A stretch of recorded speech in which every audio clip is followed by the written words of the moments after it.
Hey there, everybody.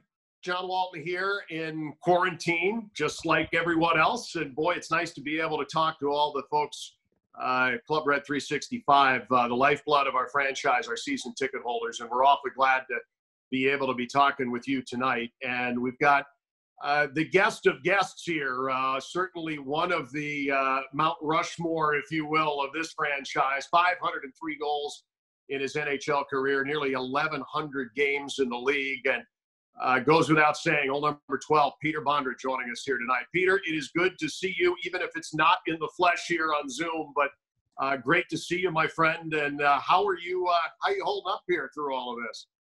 Well, welcome everyone. Thanks for your support and joining us here on this conversation. I'm doing well. My family is doing well as well. So it's kind of, we're living our new normal. We try to adjust to a little bit different lifestyle, but it's manageable. And, with positive thinking, it's doable. So, but anyhow, thanks for having me tonight.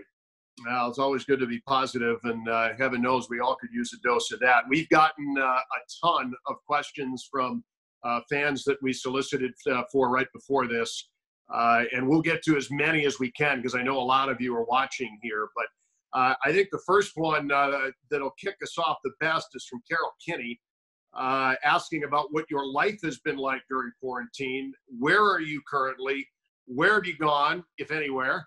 And have you been able to see anyone during this time? What's Peter Bondra doing right now during quarantine? I live in Maryland, Annapolis, Maryland. So most of the last probably 6 weeks, I stay around the house. I try to be disciplined and just to kind of, take a trip to groceries, normal stuff, but try to be home. I finished a lot of projects around the house, including cleaning my garage and basement and find some treasure, which is I have to let it go. Even my wife, she told me I like to keep a lot of extra stuff, but yeah, it's tough. But same time, like I said earlier, I want to think positive and I want to make a schedule for my day. And I want to, get some cardio. I like to work out. And today, first time I had a chance to actually play golf, Maryland Open golf courses in the area. So I was able to walk 18 holes and was good to be outside for such a time. Yeah, I'm looking forward to the golf myself. In fact, I got a call from Ron Weber that says he wants to go, and he's probably going to beat me into the turf because I'm not very good. But that we've got that coming up somewhere in Maryland for me too here before too long. I want to get as many questions as we have. There are a lot of fun questions here. Miranda Rosenfeld asked, "What was your weirdest pregame ritual?" I like the fact that we can talk a lot about your playing days here, and certainly a lot of the folks who are watching here tonight, longtime season ticket holders, and I've been big fans of yours from your playing days and remember you very well. There's a lot of questions that are going to be coming like this, by the way. So give us just an example of weirdest. I mean, did you have a lot of them? I don't know. What do you got? All hockey players, I think most of us are, even current players are superstitious. So obviously I had some crazy stuff I was doing before a game and tried to get myself ready for a game. So one of the crazy ones, what I did, every year we have a doctor exams, like eye doctor came before a season, check your eyes. So I asked doctor how I can be ready for the game, like what I can do with my eyes to be ready. Doctor told me do a stretch. I said, stretch. How do you stretch your eyes? I said, you're zooming. Like you're rolling. You just kind of pick the spot on the distance, zooming out, bringing to your nose, and so I did all this during national anthems, where sometimes, obviously, when we play Canadian team, we have two songs, but during our national anthem, I was zooming and rolling my eyes. So if the camera at one point made the shot in my face, I'm not sure what happened. People probably will think I'm crazy or something happened to the guy, give him some medical attention. But so basically I was doing like this, So basically for me it was a preparation for a game. I want to be ready from first second of the game when I step on the ice. It might be possibly scoring chance, maybe good opportunity to score a goal, or maybe the guy like Scott Stevens might ride from the side, and I want to make sure I see him before he get to me. So that was my preparation. And I did some other stuff. I would say more normal stuff for my preparation for a game was I had I can show you. I brought it from actually from my basement. I had a little pouch. What do you call it? A little purse? I'm not sure, but I had a lot of treasures there. And in one box like this, I have a note here, which is I wrote to myself before a season. I will try to open up. That paper wasn't open for a lot of years. You can tell. It's still all cap. Oh, missing part. Oh no, I have it. So it's got the all capital logo. So, and this is basically I tried to read to myself and try to remind myself what I tried to accomplish in the game. So I'm going to try to read a couple of them. So for example, first one, use a speed forecheck and create scoring chances by going wide. Score goals, won a puck, be creative by playing system, produce on a power play, play hard, smart for 60 minutes every time, the rest of the season, no matter what score is. So basically I had like 10 points here, which is I was able to read before a game and try to get myself ready for a game. I think it helps because to be honest, sometimes the games are going your way. You kind of run away from your basic stuff, or you find yourself not going to hot spots where the scoring chances might be because you're winning. But when the game go the other side, you start losing, then you might not be there. And you want to always kind of put yourself on the level, make sure you're ready for each game and give it 100%. There's, I was just thinking of the eye thing that you were talking about. If you did that now, you would be a meme on Twitter. Like they'd have that little GIF, and they just have to do that over and over the whole time. That would maybe good that you were doing it then and not now, or you'd probably be as popular as like Crying Jordan or something like that. Sure. This is a good one, and for those that one of the things they've done at Caps games recently, maybe one of the greatest additions I think, have been the individual goal songs for players. TJ Oshie is Country Roads. There was such a thing there for a while at the beginning of the season. It all kind of started, I think, with Lars Eller and Eye of the Tiger, and then everybody started getting their own songs, and then suddenly, you needed a guy to score to figure it out, and then there was a list and all of that. Ian, I think I'm saying his name right, had written in and asked, what would your goal song be if you could go back to the 97-98 Cup run season, and why? Now, he makes the point correctly. You've got to pick a song that was released prior to March 31st, 1998. So if it's happened in the last 20 years, forget about it. But anything that you were jamming to back in the day, anything you'd say, hey, listen, you're lighting the lamp a lot. What do you want to hear 52 times if you're for whatever home game you're at there? Obviously, when I drove to a game, I tried to make some tunes for myself, make sure I get it ready. So I was listening to Van Halen. Those songs are more energetic, and I think that the one of them is a Jump. So, and that's kind of, I would say, motivation song. You try to get ready, or the other one, actually, we play on the warm-ups during our times on the warm-ups. Why Can't Be This Love. So it's a Van Halen. That was sort of my favorite. If there was, I believe there's one question where somebody was asking current days which song will be my favorite. Probably Whatever It Takes from Imagine Dragons. This is a good tune, actually. You got a good beat. Okay, all right. You can't go wrong with Van Halen. I'm right with you there. That's a good one. But I like Country Roads because I was at the game, and obviously I guess now I know Oshie scored at the Country Roads play, and I think this is a great song for the fans. I'm pretty sure will stay in your head for some time. I hope Oshie score every time, and we can hear it more often, and maybe we drive home and we're gonna be still singing in our heads that song. But it's a great song for sure. TJ embraced it right away, and realizing that if you come up with a song that is easily sung by the crowd, brilliant choice by him. Not one I wouldn't have thought of that right away, but I think he nailed that one. We should adapt this song for every goal. I think I would like that. Our fans will get it into it, and we can whoever score a goal, we can still sing, and after during the first couple seconds of after whistle. This is one you've gotten a lot, and it was asked by a number of people. Jennifer Landry Jackson asked, what is your most favorite memory or memories of the Stanley Cup final and the Stanley Cup run in 1998? As a longtime Caps fan, we were in awe, absolutely loved so much about that playoff run. The ending was hard, but the journey to it was incredible. What's your view now looking back, quite a few years now on the time that you had and the run that you guys had in 98? That's for sure. Coming home from, I believe, was coming from Buffalo. We advanced to the finals. That was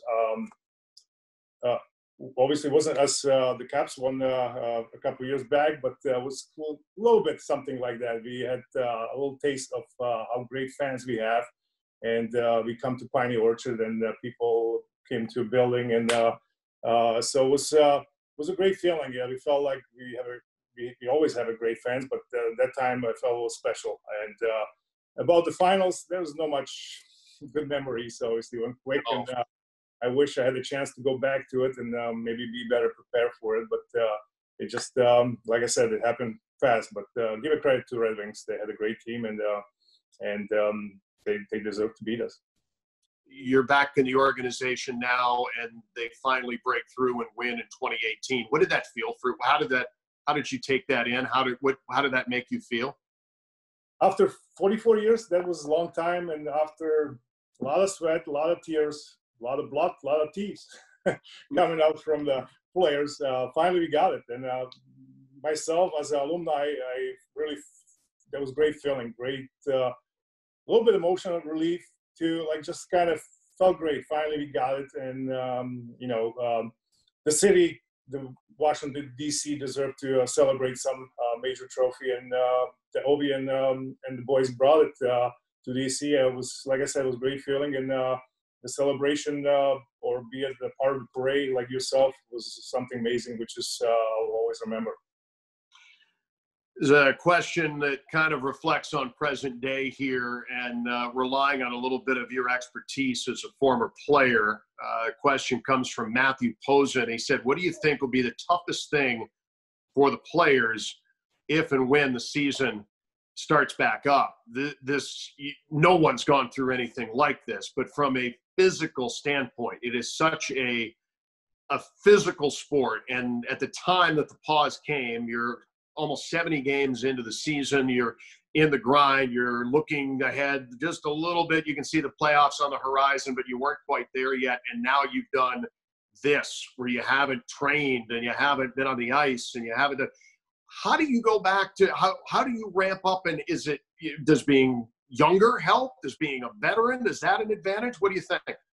I think veteran might have an advantage on this. Obviously, after 70, you mentioned 70 plus games, I think that your body needs some rest. But at the same time, it's time to go back, and I hope we will start playing soon. But just each player, I'm pretty sure they connected to their trainers, physical trainers, and they're getting some workouts daily. If I was in their shoes, I would probably definitely work out as much as I could. Try to heal properly same time.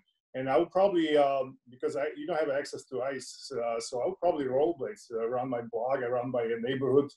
I will try to be ready, because when they come, obviously there's going to be some short training camp soon, and if they're going to start playing, I think that most what you're going to get injured from the players will be groins, hip flexors, because this is you start jumping into high speed and in a game situation. So even your body is still decent shape for that. But if I was kind of waiting for a season, I would probably rollerblade as much as I could, and just try to be ready that way. And I believe the veteran teams might have a chance to take advantage from this. And we have a not necessarily veteran team, but we have a experienced team. So I think we should be in good shape. Yeah, I mean, the Cap certainly would be set up for that if it came to that. All right, back to your career for a minute. Give me, and this is a question, I want to make sure I've got the name here. Mike Simon asked, what goalie gave you the most difficulty in your illustrious career? Were there guys that if you go on the other side and you're playing whatever team you're playing and you look down and it's like, oh, God, I got to face this guy tonight. Who was that guy? It's Martin Brodeur, but that wasn't just him. I think the whole team, like, as you know, that jersey play the trap or, defensive style of game. And, you barely get 20 shots on the net, like the whole team. And now you have to go through a trap. Then obviously you have a matchup against Scott Stevens. And on the top of that, you got the Hall of Famer Martin Brodeur in that. So those games have always been tough. And, like me as a goal scorer, I cannot think Martin Brodeur is there. I have to make a perfect shot. No, I have to trust my instinct. I need to kind of have a confidence to go to the game and believe I can score and I'm going to help the team. So it just sometimes you need to prepare yourself a little bit, not necessarily better or more mentally, but just to be ready. Hey, this is just a game, and the chances will be there. And make sure you trust your instinct to finish them. So yeah, I would say Martin Brodeur definitely with the New Jersey Devils. These last few years, there's been such an emphasis on speed. Do you wish you could have played in this era right now? I hope so. I think so. But just obviously. You'd have been good in this era, man. I'm telling you, you would have been good right here. Yeah, well, I probably my skating ability and able to shoot the puck. I think this is a couple advantages to the game what I can bring now these days. But you never know. But I'm pretty sure I could be an NHLer. Yeah, I think you'd be okay. I'm not sure how many goals or if we're going to be goal scorer or whatever, but I'm pretty sure that my skating ability will be helping me to be successful in this time on this league. Because, like I mentioned, no traps. Nobody can hold you, twist you, put you down, punch you, and basically like make a snowball from you. Like sometimes when you're around the net, and that's what you have to go through it. And there was different style of hockey, but now it's more obviously wide open. Nobody can hook anybody, and the speed what you can create in the new game now, it's unbelievable. And on the top of it, NHL change over the last few years. There's more penalties being called, so obviously there's more power plays opportunities for each team, and definitely special teams are very important for Capitals for so many, especially on power play. We did a great job, and so I believe, I probably could help. I'm thinking too, among the way the game is called now. I thought about when you talk about going to the front of the net. There's such an emphasis on if you get your stick anywhere near a guy's hands at this point, you're going to get 2 minutes. How much of a benefit would that have been to you? If yours is like, listen, somebody comes up your hands, you're fine. You're not going to have – they're not coming up on your hands. How much more mobility does that give you? How does that help you? Yes, they give you a little bit advantage because obviously you have a free hands and you can, obviously new game is stick on puck. So, everybody now the coaches taught the players to make sure the stick go first on the puck and to have a free hands or, but same time, but there's more speed. So there's probably you have a less time to release the shot. So because everybody's faster, everybody now play in a system and they really disciplined. My days, I remember when we went on the West Coast, we had like probably 5-6 2-on-1s with Mike Pivanka. And now if now these days happen 2-on-1, that's a big breakdown. That's going to be video next day for players to watch and who made the mistake. So what I'm saying, the game changed. So obviously, but it's probably now it's tougher to score. Definitely because of how goalie are actually. You look at the goalies, like everybody's tall and probably cover more than half a net, and they all quick and they play the style which is they call butterfly. They're all more mechanical. They play percentages. Obviously, they cover them down low all the time. So yeah, the game it's different, but at the same time, that would be nice to be part of this new game. Yeah, some of it evens out too, as you say, and I guess different area got good and bad with both. A question from Steven Schindler, and this is along those same lines. It's kind of setting you up for this. If you were in the NHL today and you could pick any 2 current players from the entire league to be your line mates, who would you select and why? Now you're talking about Pivo a minute ago. I mean, you don't even need any time for this one, do you? No, I don't. I mean, like, obviously, I'm not going to pick Ovi because if I play on the same line with Ovi. There's no pucks left. needed 2 pucks, so it's going to be so. But I don't have to go too far. Nick Backstrom is definitely my probably number 1 choice. And I've been watching him. I'm a big fan of his game, and we are lucky to have such a player like him in our organization for last, I'm sure, 10, 11, 12 years. And the second one, I have to think, I would say Connor McDavid, because his speed, and he's also unselfish player, so he will definitely pass you a puck more than you need. So to have those 2 guys on the same line, that definitely. Or if I have to give it one more, I think Kuzi is I like Kuzi's game too, and he likes to to pass more than shoot. So this on the 2-year anniversary of the biggest goal that has happened in franchise history in Pittsburgh. Pretty big one there. His status is safe around here. You were talking about McDavid. I don't know that our fans. He doesn't. There was one year he was hurt, so he didn't play here. He hasn't really played in Washington very much, so I'm not sure that our fan base has a full appreciation until you see him in person.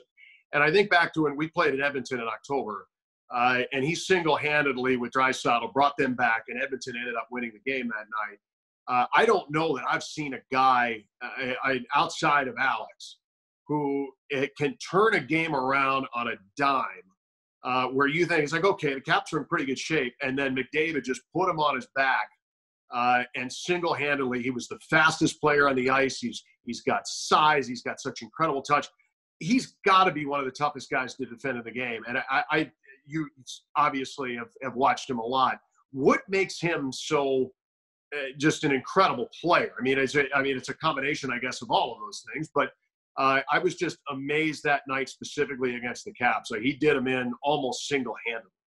Well, I only see him, like you said, most from watching late hockey and on TV, and like his skating ability, it's great.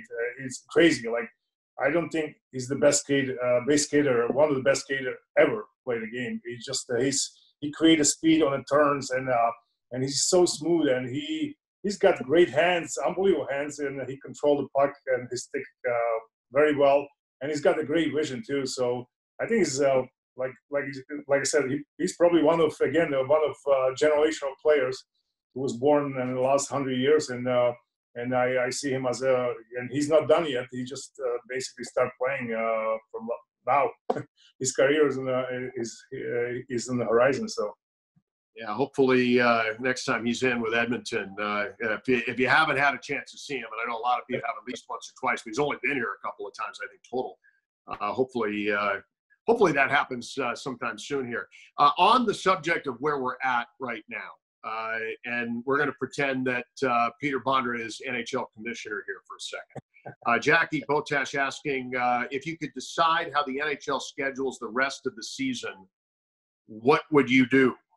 With the hope that, it seems like the talks are going on this week, and they're trying to figure out the best way to do this. And there are no probably good scenarios, but something that is workable, and we're all hoping for that and remaining hopeful.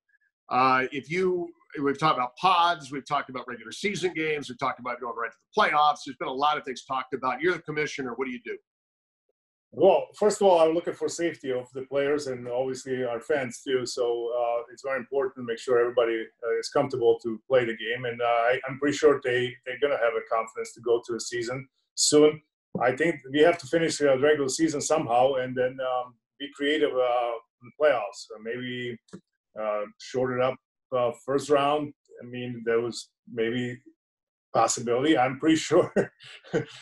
It's good I'm not Gary Bettman commissioner. I don't have that headache ahead of me, but at the same time, I'm pretty sure NHL have a lot of different scenarios, which is they can go forward with if it's necessary, if they're okay to play. And I hope, I believe, and I hope they will start playing soon. And us as a fans now, we will be able to watch them, and you'll go back to work, and you'll be part of the group. Yeah, hopefully. We'd love to see some live hockey to call. I think we'd all, for all of us, it would be wonderful if we could do that. There are a number of people that ask questions that are relatively similar. Neil Campbell, Renee Garces, Kim Huntington, Patrick Sheehan. basically asking your favorite memory during your time with the Caps. What stands out in your mind? I mean, I got to believe the winning in Buffalo and going to the final had to be up there. Was there something else that stands out for you too? For me, it was my first NHL game. Coming from Eastern Europe with no speaking any English, I never had a chance to see NHL game in my with my eyes. Obviously, there was no satellites. There's no TVs in the Eastern Europe. So I came here in 1990, and there you go. I was in the game. That was my first game I ever saw. I was in it. I had great seats. I was sitting on the bench. Actually, I skate time to time on the ice. I tripped a couple times. I was so nervous, but that was definitely, this is one of my highlight of my career, and playing in National Hockey League, and also my first NHL goal. I will remember. I didn't know how to react. It was against New Jersey Devils. I think the goalie was Chris Torreri, and I scored a goal. I didn't know what to do. Finally I put my hands up, and that was it. And it was kind of a great moment of my career. What's your memory during that time? You're coming to the United States for the first time. You're playing in the NHL. The language is a barrier for you. I always marvel at players that come, whether it be from Russia or Czech Republic. If English is not your first language, there is an intimidation coming here right off the bat. And just day-to-day life, you're trying to adapt to the culture. And Washington's a big city. What was that like for you during that time when you were first getting into Washington, into Maryland? Well, everything was overwhelming. I mean, coming from a small country from Eastern Europe, obviously, like you mentioned, I didn't speak any English. Everything was new to me, and especially then you come to. I made a team my first year, and I was lucky and fortunate. I was part of the great team. The Washington Capitals drafted me. How I found out I was drafted, I read a newspaper, Czechoslovakian newspaper, and I saw my name associated with the Washington Capitals. I said, well, great. So, but a couple months later, I was here already. So, but I was fortunate to have a great, playing for a great organization, and I had great teammates from the beginning. Mike Pivonka, he helped me a lot, and it was funny. Maybe first month of the season, Terry Murray was a coach, and so he obviously had a speech before a game. A lot of tactic. We had some special assignments. So I was sitting on the locker room, looking around. I mean, I tried to kind of take something from his mouth, which is something I can pick up, maybe a couple words of stuff. I didn't get anything, and so I was sitting around. Terry after meeting just kind of point to Mike Pivonka, and he just showed the finger, just take him. So P.O. knows. He took me on his side, and we talk about what we tried to accomplish in the game, and what we have to play, what I have to do in the game. So it was that was big help from Michael early, and from all my teammates actually. I felt like from the beginning, everybody tried to help me, make sure myself and my family I was comfortable here. GM David Poyle actually invited me to his house for dinner. So they look after me, make sure I have everything and what I need, and make sure I can do whatever I'm supposed to do. Got time for a couple more. I want to get in here. One I like, again, back to present day. J.J. Robinson asking, what's the first thing you'll do when you come out of quarantine? Well, you went and golfed, so I guess that's off the list. But beyond golf, what do you want to do? What do you miss the most right now? I think just meet with friends for a cup of coffee or lunch or dinner. I think this is what we're missing. Just to go to a restaurant and enjoy a dinner. Maybe, you don't have to. Well, we don't cook every night at home, but most of the nights we try to cook at home, and we try to also support some local business. So we're ordering in, and just to go out, and I think it's just I cannot wait. This is an interesting one from Norm Stewart. What current Caps or other NHL players do you think are most similar in style to the way that you played the game? Anybody that stands out to you? Yeah, of course, Jacob Vrana. That's for sure. Of course. Okay, we'll stick close to home. Yeah. Yeah. Well, no. He's a great skater. He's a smooth skater. He's got much better hands than me, and only what he's missing. He has to shoot more often. and he's got a great shot. He probably even doesn't know that. I mean, he's got a really great shot, and he's looking more to make the play. Obviously, he's got a reason why, because he's got a player, especially this year. He was on the first power play unit, so I don't think he has to look for players like Ovi or put the puck on the right sticks to some other players. But because he's down low with Nicky, so it's kind of hard for him to make any shots. But I wish I hope he changed his instinct, and he, like 5-on-5, anytime he had the opportunity, he should take that chance and shoot it and hit the net, obviously. So I like his game, that's for sure.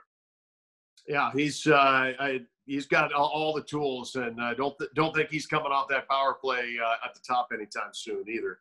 No, here's one about this is an advice question. Vlad Borchevsky said, "What advice do you have for young players, let's say ages 8 to 12, who have aspirations to play at a high level in high school and/or college?"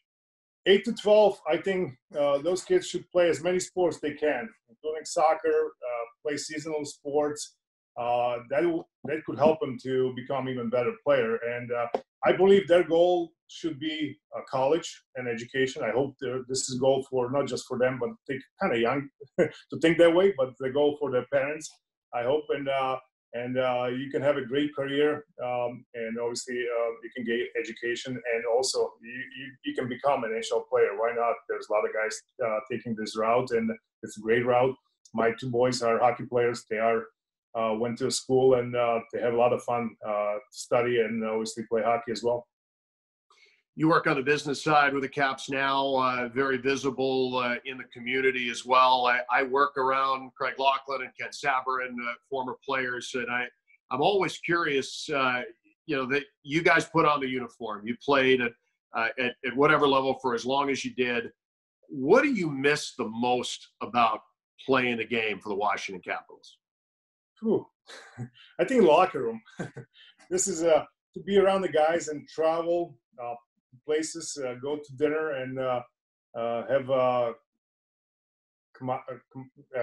great friends, and this is what you're missing. And obviously you're not missing any beating and like your body aches and broken bones, but the game, it's such a great game. The game at hockey gave me everything what I got, and basically I was so lucky.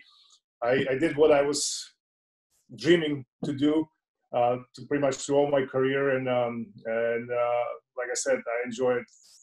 To even now, I've become a big hockey fan. I watch the game from the top of the building or from the higher seats, but I enjoy the game of hockey.